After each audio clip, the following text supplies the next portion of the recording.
Pourquoi est-ce qu'on fait des trucs dans la vie? Je sais pas si vous avez remarqué, mais mes questions d'accroche sont de plus en plus profondes. Plus sérieusement, notre bonheur dépend en partie de nos actions. Il est donc logique qu'on s'y intéresse. Bref, on va en parler. Précédemment dans Théorie du bonheur. Au cours de notre vie, et aussi dans le cadre de notre recherche du bonheur, nous nous fixons divers objectifs, vers lesquels nous progressons au moyen de nos décisions et de nos actions. Et ce que nos émotions font, c'est qu'elles introduisent un biais dans notre jugement.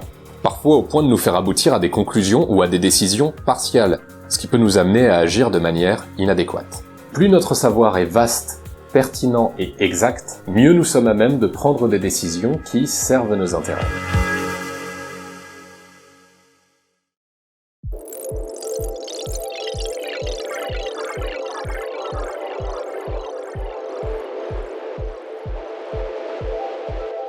J'ai déjà proposé un certain nombre d'actions dans les épisodes précédents qui favorisent notre approche du bonheur.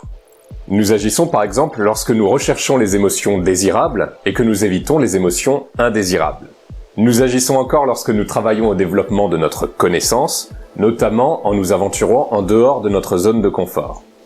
Et enfin, nous agissons lorsque nous poursuivons nos intérêts ou même ceux des autres. Ça d'ailleurs, on en reparlera dans notre chapitre sur la bienveillance.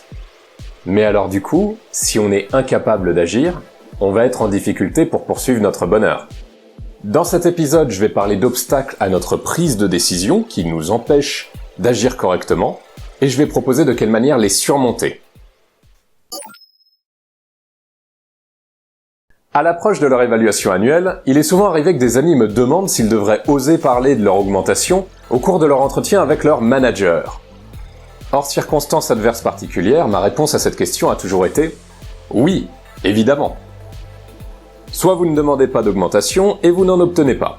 Tout du moins, les chances pour qu'on vous en donne une spontanément sont généralement très faibles.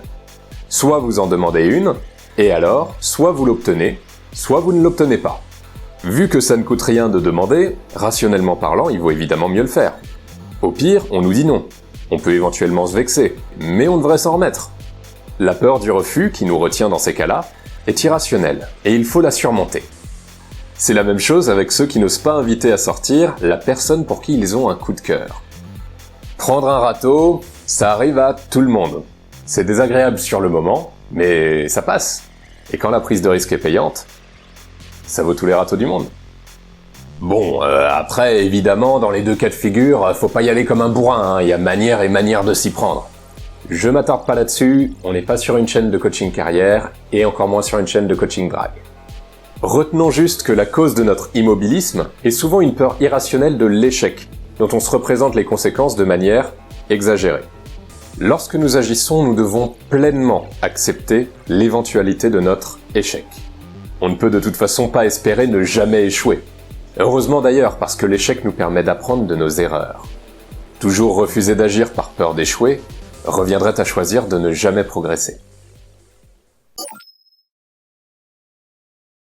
C'est pas votre jour, votre lave-linge tombe en panne et il vous faut en racheter un.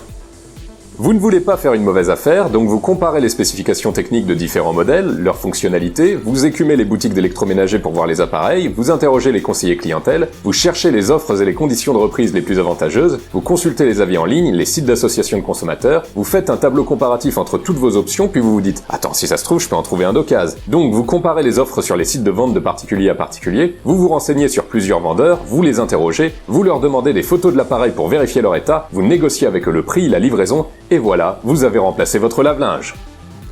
Bon, si vous y avez passé 5 jours pour faire une économie de 50 € par rapport au choix que vous auriez fait en y consacrant 5 minutes, vous serez peut-être d'accord avec moi pour dire que vous auriez pu mieux employer votre temps. J'ai dit, c'est vrai, que la connaissance nous permet de prendre de meilleures décisions. Mais établir de la connaissance peut prendre du temps, et il est parfois plus dommageable d'attendre d'avoir toutes les informations en main avant de décider, plutôt que de courir un risque calculé en prenant une décision malgré un degré d'incertitude. Dans ces cas-là, il nous faut arbitrer entre le risque et le temps passé à réduire le risque. Au cours de la catastrophe de Fukushima, le directeur de la centrale nucléaire Masao Yoshida est devenu le héros qui a sauvé le Japon en désobéissant à ses supérieurs. Suite aux dégâts causés par le tsunami, l'enjeu des équipes d'intervention était d'assurer le refroidissement du réacteur avec de l'eau afin d'éviter son explosion. Seulement pour diverses raisons techniques, il est rapidement devenu impossible d'acheminer de l'eau douce au réacteur. Yoshida propose alors d'utiliser l'eau de l'océan. Ses supérieurs le lui interdisent, car l'effet de l'eau de mer sur l'équipement de la centrale est inconnu, et il ne souhaite pas en prendre le risque. Mais entre une catastrophe incertaine et une catastrophe certaine, Yoshida fait le bon choix. Il prend alors la responsabilité de désobéir à ses supérieurs et refroidit le réacteur avec de l'eau de mer. Sans cette prise de décision, Tokyo serait aujourd'hui inhabitable, de même qu'une très grande partie du territoire japonais. À travers cet exemple, je veux mettre en garde contre le principe de précaution, qu'on invoque très souvent à mauvais escient. La manière dont il est trop souvent compris est « tant qu'il y a une part de risque associée à telle ou telle action, alors on n'agit pas ».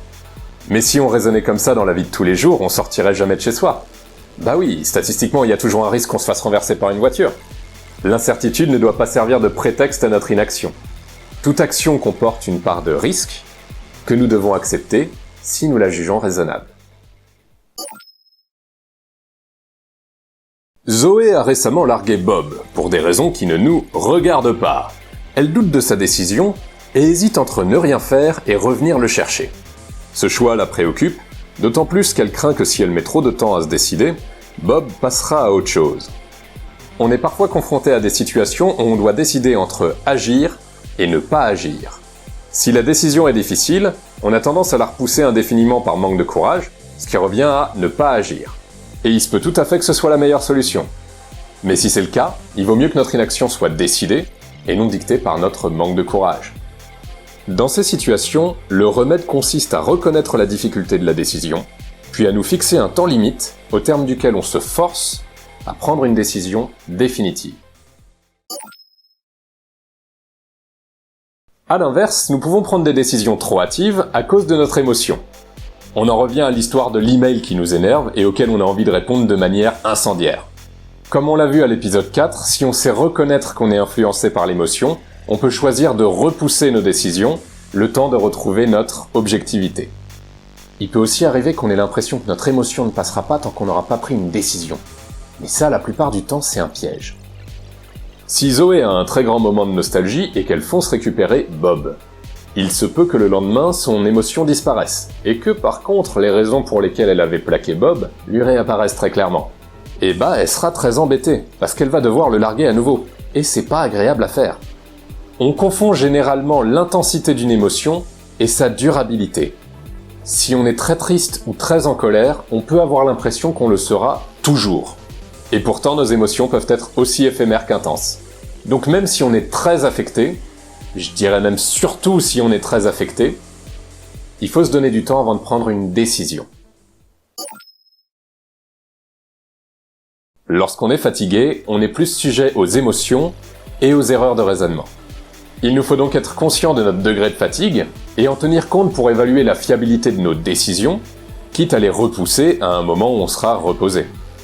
À ce sujet, quand on dit la nuit porte conseil, ça n'a rien à voir avec les vertus magiques de la nuit. C'est juste qu'un cerveau reposé par une bonne nuit de sommeil a plus de chances de prendre une bonne décision qu'un cerveau épuisé par la journée passée. Lorsqu'on est confronté à une circonstance défavorable, quelle qu'elle soit, il n'y a que deux possibilités, soit elle est irrévocable, soit elle est révocable. Par irrévocable, j'entends qu'elle est principalement hors de notre contrôle, et nous ne pouvons pas y faire grand-chose. C'est le cas par exemple du mauvais temps, des embouteillages, de l'état général de la société, ou de la perte d'un proche. Nous devons alors accepter ces circonstances, nous adapter à elles, et si possible en tirer des leçons pour le futur. C'est évidemment plus ou moins facile selon la gravité de la circonstance. Il est clair qu'accepter la perte d'un proche est un processus psychologique compliqué, et qu'on s'en remet pas comme ça. Je vais pas m'appesantir maintenant sur l'acceptation des circonstances défavorables, il y a beaucoup de choses à en dire, mais on en parlera en détail lorsqu'on abordera le chapitre de la fortune. En ce qui concerne les circonstances révocables, il nous est possible de les annuler au moyen de nos efforts. Nous devons décider si ça en vaut la peine, si oui, alors nous agissons et nous inversons la circonstance défavorable. Tout est bien qui finit bien. Sinon, on en revient au mode de gestion d'une circonstance irrévocable, à la différence près que cette fois, nous avons choisi de la subir. Nous devons alors d'autant plus accepter cette circonstance, puisque nous l'avons préférée aux autres options à notre disposition. Nous avons tendance à croire irrévocables des circonstances contre lesquelles nous pourrions en réalité agir. C'est le résultat de notre biais de préférence. Il nous est plus facile d'accuser les circonstances et de nous en plaindre, plutôt que d'agir contre elles. Même lorsqu'il n'y a pas de circonstances adverses, il arrive qu'on s'en invente pour justifier notre inaction. On se croit contraint par la société, par le temps, par le jugement des autres, ou encore par des concepts plus abstraits comme la malchance, la destinée, une quelconque volonté divine ou surnaturelle tant qu'on y est. Certains voient dans leur déconvenue une injustice contre laquelle ils s'insurgent. D'autres s'habituent tellement à s'en plaindre qu'ils n'envisagent même plus de faire autrement. Toutes ces réactions sont contre-productives. Elles dispersent notre énergie et nous enlèvent la lucidité nécessaire à la résolution de nos problèmes. Plutôt que de nous demander « qu'est-ce que j'ai fait pour mériter ça ?», on devrait plutôt se dire « qu'est-ce que je peux faire pour changer ça ?» L'absence de bonheur, l'adversité, les échecs devraient susciter notre introspection, ainsi que notre volonté d'agir pour changer les choses et pour progresser. Le bonheur n'a aucune raison de nous tomber dessus comme ça. Il faut aller le chercher. Il n'y a aucun remède magique. Tout dépend de vous. Et ce que je peux vous dire en tout cas, c'est que rien de ce qui vaut le coup sur cette terre ne s'obtient sans mérite. Pour finir, puisque notre bonheur dépend de nos actions, il faut encore que je propose comment les choisir, les planifier et les exécuter. Si on y réfléchit pour la totalité des actions qu'on peut entreprendre dans la vie, on en arrive à définir ce que j'appelle une stratégie de vie. Et ça, c'est un outil redoutablement utile, que je vous présenterai au prochain épisode. Merci à toutes et à tous d'avoir suivi ce 8e épisode qui ouvre le chapitre de l'action. Avant de partir, n'oubliez pas de cliquer si vous le souhaitez sur l'inénarrable pouce en l'air et de me faire part de vos remarques ou questions dans la section commentaires. Encore un immense merci à tous ceux qui font découvrir la chaîne autour d'eux en partageant les épisodes. On commence à avoir de plus en plus de monde et je vous en suis très reconnaissant. Comme d'habitude, je vous invite à vous abonner si c'est pas déjà fait, et à activer la petite cloche pour être tenu informé des prochains épisodes. Voilà, c'est tout pour moi, je vous dis à la prochaine, et d'ici là, prenez soin de vous.